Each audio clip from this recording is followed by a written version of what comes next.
What's happening, everybody? TK here, TK and Drinks. We got another honest mead review coming at you today, and another special one. They're all special, but this one is a unique one in and amongst those other special ones, because it's our first one from Pips Meadery, the Lahire, L-A-H-I-R-E. That's a cranberry mead with almonds. This one is gonna definitely be a unique one here for TK and Drinks. It's I believe maybe my second cranberry mead. It's my first one from Pips. I believe it's our first mead that we've had that has almonds in it. So got lots of unique stuff going on here today. If you like what you're seeing and like what you're hearing, go ahead, hit that subscribe, hit that notify bell. Be sure to like this video. It helps all those algorithms and everything populate my videos more, get more likes, more loves, more shares, all that stuff. So always appreciate that here on the TK and Drinks. Thank you all so much for supporting me in my mead adventures.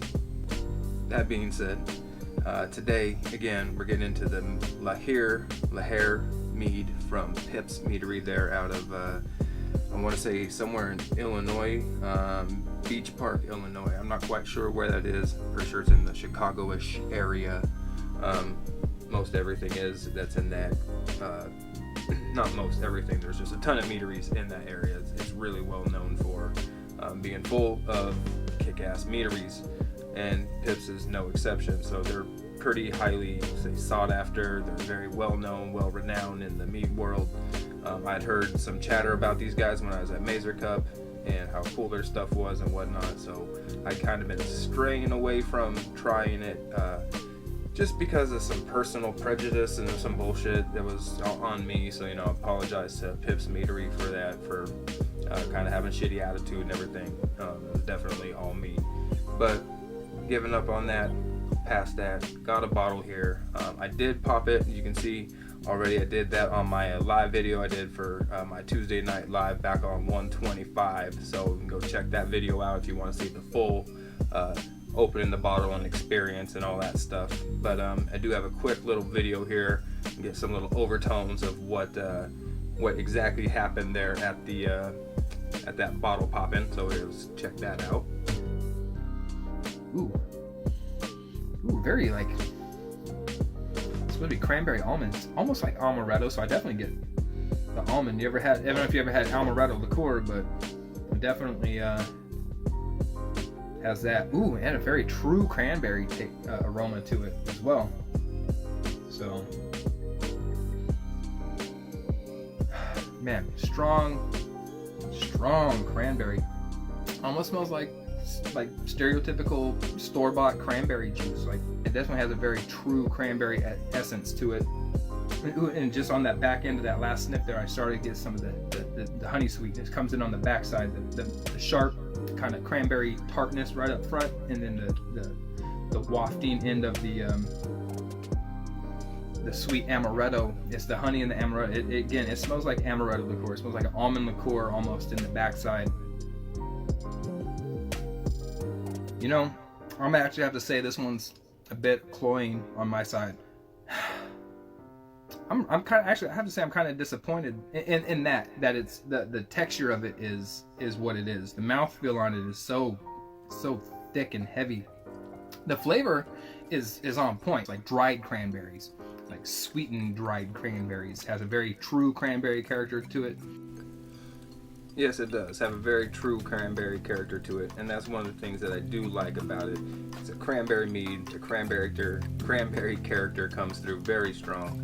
And one of the reasons why I wanted to do that, I popped it live on there so we get my live first takes on there right when you open the bottle up. But a lot of these meads that I'm trying have a lot more, expressions that come out after they've been oxidized for a little bit. So this one's been breathing.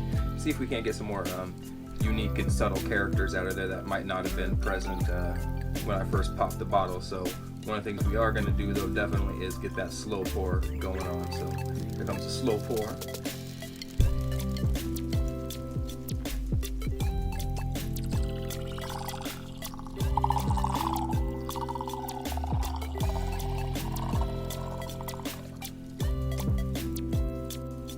Now straight away as I pour that, I got a fantastic aromatics of the cranberries in there. It was really pleasant. Didn't get quite as strong the other day when I was pouring it right there at the on the live video, but right now it's very full effect. Definitely getting that amaretto character in there as well. Still pretty faint on the back side compared to that cranberry that's super tart right up in your face. You can smell the honey character in there too. It's nice, sugary, sweet characteristic in the back, mixed with that amaretto, that sweetened, like almost like Jordan almonds type of sweet almond, sweet honey, tart cranberry. Nice, brilliant clarity to it. I don't know if you can see that. Super strong legs, super heavy, full body. I'm not quite sure what this was at, you know, with the gravity on it and everything, but I'm sure it finished super high. 12% alcohol on this one. No type of specific honey mentioned, so I'm not sure that that's really something that they do a whole lot of there at Pips, from my understanding. Let's give it a shot. Time to get it down the old hatch.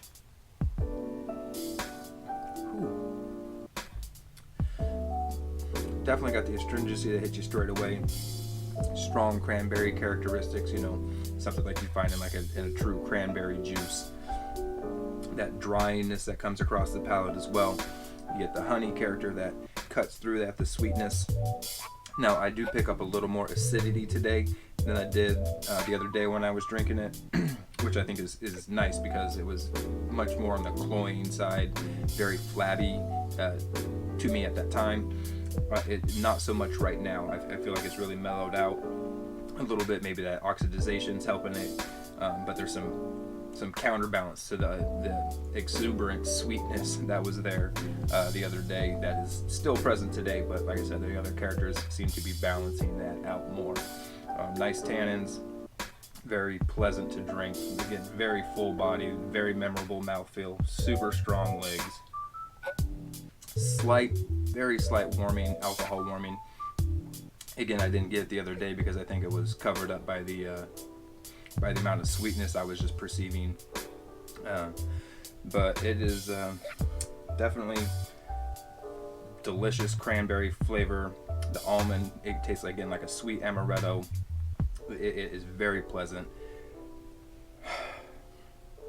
Makes me sad that I only got the one bottle to drink because I would love to save this one for like a holiday, Thanksgiving type of something going on, you know. But definitely glad I got to try it now, share it all with you guys, because like I was saying before, I haven't always given Pips Meadery the most warm welcome on my show, but you know, give them a shot if you can find their bottle. It kind of is what it is in the mead world, you know. You're not really, just be sure not to pay exorbitant prices if you have to come across these things in the secondary market. Try to find somebody who's not going to rip you off, because there's definitely people out there that are looking to get ridiculously high dollar amounts for some of these bottles. So, you know, do what you can, do some safe searching out there, some competitive shopping, so to speak, if you can. But you know, definitely be on the lookout for the Pips bottles if you can, because it's definitely a unique experience. My second one, like I was saying, I got to try the other one at the Meadery Cup, was I believe it was a black currant one. And it's right now 2 for 2 that are pretty damn good. So let me get to that scorecard. Back with the Pips score sheet, 39 out of 50. Very respectable score. Like I said, I give it an 8 out of 10 on the bouquet and aroma. Is one of its stronger suits. Has a very nice, strong cranberry presence, slight amaretto, sweet almond finish to it. You know, it's balanced very well. I think the honey character itself could have come through a little bit stronger, but you know, 8 out of 10, it is doing its thing pretty darn good. Appearance, 4 out of 6. Definitely on the off brilliant side, hazy, nice deep cranberry color to it that's true to the cranberry. I wouldn't necessarily think it would need to have anything for almond presence to it. No bubbles in the carbonation. Beautiful, full, strong legs on this thing. 20 out of 24 on the flavor, only because it it does this like kind of voodoo Houdini hocus pocus trick on it, you know, when it's flabby, when it's fresh out the bottle. At least my personal experience with it is. And then as it oxidizes, ages up a little bit, gets a little bit of that sharpness from the acidity and the tannins that kind of, and the micro oxidization that comes through, brightens it up a little bit, gets that balances in with that astringency, so it's kind of not just a really flabby monster right in your face. 7 out of 10 overall impression. Just because that taste on it was definitely kind of threw me for a loop and everything. I still think it's a great mead. Definitely go out, give it a shot, pick a bottle up if you can, find a friend that's got one, do a share, all that jazz, because you'll definitely enjoy the experience. Like I said, it might not be your favorite thing, but it's definitely worth a try. Until next time, like I said, subscribe, notify bell, hit those follows, likes, all that stuff on the social medias. Follow me, subscribe here on YouTube as well. All that stuff helps me be awesome and provide you awesome content as well. Have a good one, and until next time, peace.